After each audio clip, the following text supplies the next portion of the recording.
আজহারী সাহেবকে জামাতের ট্যাগ দিয়ে দেশ ছাড়তে বাধ্য করেছিলেন।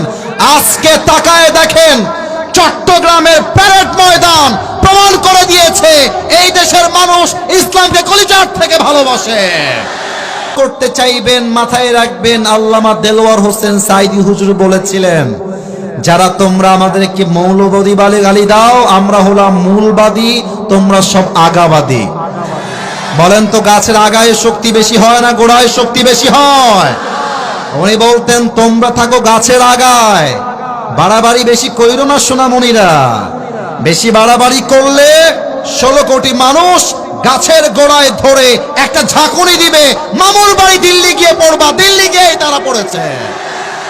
এবং উনি একথাও স্পষ্ট ভাষায় বলেছিলেন, গাড়ির চাকা অলওয়েজ উপরের দিকে থাকে না, গাড়ির চাকা ঘুরে বলেই তো গাড়ি চলে।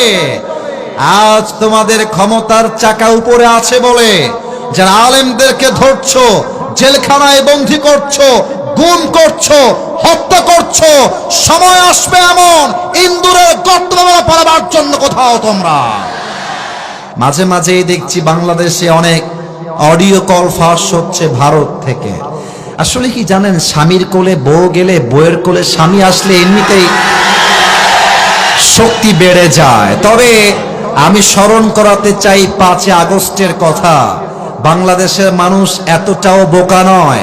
আপনারা এসে ক্ষমতার চেয়ার দখল করবেন, আবার স্বৈরাচারী রাজতন্ত্র কায়েম করবেন, সিরাজগঞ্জের সন্তানরা তাদের রক্ত দেওয়ার জন্য, শহীদ হওয়ার জন্য প্রস্তুত হয়ে যাবে।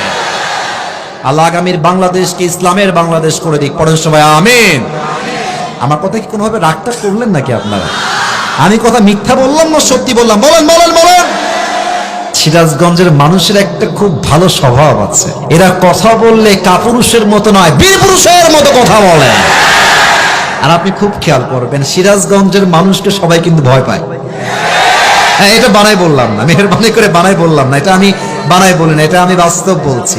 এবেন খুব খেয়াল করবেন, সিরাজগঞ্জের মানুষের সঙ্গে চালাকি করে কেউ আগে যেতে পারবে না।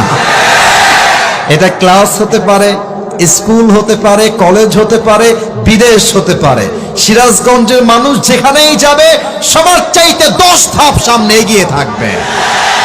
এজন্য কথা যেন আস্তে না হয়ে যায়। বলেন তো, দেশটা পরাধীন না স্বাধীন? একজন যুবক তার বুকের তাজা রক্ত দিয়ে দেশটাকে স্বাধীন করেছিল, 2 হাত এমন করে পেতে দিয়ে। যুবকটার নাম কি ছিল? শহীদ আবু সাইদ প্রমাণ করেছে, মুসলমান বাঁচলে বীর পুরুষের মতো বাঁচে, কাপুরুষের মতো নয়।